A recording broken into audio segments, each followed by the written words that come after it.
একজন ধনী মহিলা জেলি খেতে গিয়ে হঠাৎ গলায় আটকে দম বন্ধ হয়ে যায়। পাশ দিয়ে যাওয়া এক যুবক দ্রুত তাকে হাইমলিক ম্যানিউভার করতেই জেলি বেরিয়ে এলো। মহিলা প্রাণে বাঁচেন। যারা একটু আগেই ছেলেটিকে অসভ্য বলে গাল দিচ্ছিল, এখন সবাই তার প্রশংসা করতে লাগলো। মহিলা ঠিক আছে দেখে ছেলেটি চলে যেতে চাইলে মহিলা তাকে ধরে ফেলে, কারণ মহিলার এক গুরুতর অসুস্থ বড় বোন আছে। তিনি বলেন, তুমি যদি আমার বোনকে সুস্থ করতে পারো তোমাকে 10,000 কোটি টাকা দেব। এটা ছেলেটির জন্য জীবন বদলে যাওয়ার বড় সুযোগ। সে রাজি হয়ে যায়। ওদিকে ধনী মহিলার বাবা অনেক বিখ্যাত ডাক্তার ডেকেছিলেন, কিন্তু সবাই দেখে বলেন তারা কিছুই করতে পারবেন না। বাবা দুশ্চিন্তায় পাগল। এ সময় আরো একজন ডাক্তার আর তার সঙ্গে একজন নার্স আসে। নার্সটি ছিল ছেলেটির সাবেক প্রেমিকা। সেই বদমাশ ডাক্তারের কুপরামর্শ শুনে ছেলেটিকে ছেড়ে দিয়েছিল। সেই বদমাশ ডাক্তার দাবি করলো, আমি রোগীকে বাঁচাতে পারবো, তবে শর্ত হলো ওকে আমাকে বিয়ে করতে হবে। অসুস্থ বোন রাগে তাকে গালাগাল করে। রাগের চাপে হঠাৎ অজ্ঞান হয়ে বুকের ধড়ফড় বন্ধ হয়ে যায়। অবস্থা খুবই খারাপ। এখনই বাঁচানো না গেলে সে সত্যিই মারা যাবে। বাবা জানেন মেয়ে এই ডাক্তারটাকে ঘৃণা করে, তবুও বাঁচানোর জন্য অন্য শর্ত দিতে বলেন। ডাক্তার বলে, তাহলে আপনার পুরো সম্পত্তি আমাকে দিতে হবে।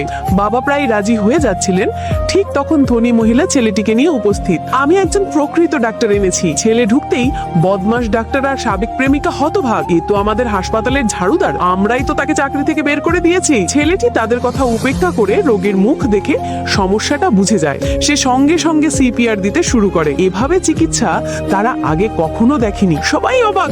বদমাশ ডাক্তার উল্টো ছেলেটিকে দোষ দিতে থাকে, ও শুধু মহিলাকে ছোঁয়ার সুযোগ নিচ্ছে। সাবেক প্রেমিকাও যোগ দেয়। এই কথা শুনে বাবা রেগে ছেলেটিকে মারতে চাইলে ধনী মহিলা বলেন, এটা চিকিৎসার অংশ। ছেলেটি জানে এটাকে বলে সিপিআর। একজন বয়স্ক ডাক্তার এই চিকিৎসা পদ্ধতি চিনতে পারে। বদমাশ ডাক্তার তাও বিশ্বাস করতে চায় না। অনেকেই সন্দেহ করে একজন ঝাড়ুদার কিভাবে এ ধরনের চিকিৎসা পদ্ধতি জানতে পারে।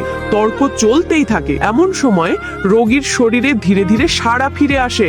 অন্য ডাক্তাররা চিৎকার করে ছেলেটিকে আটকাতে চাইলো। ঠিক তখনই রোগী আবার নিঃশ্বাস নিতে শুরু করে। হ্যালো গাইস, কি অবস্থা সবার? তো শেষ পর্যন্ত ভিডিওটা দেখার জন্য আপনাকে অনেক ধন্যবাদ। তো এর আগের ভিডিওতে কমেন্ট করেছিল এমডি গোলাম মোস্তফা, আর 2 নম্বরে ছিল এমডি সাব্বির ইসলাম, 3 নম্বরে ছিল রাজু, এমডি রাজু, আর 4 নম্বরে ছিল রাহাত ইসলাম। তো আপনাদের অনেক বিশেষভাবে ধন্যবাদ। তো আপনারা আমার পাশে থাকবেন অবশ্যই, আরও ভালো থাকবেন, সুস্থ থাকবেন। আল্লাহ হাফেজ।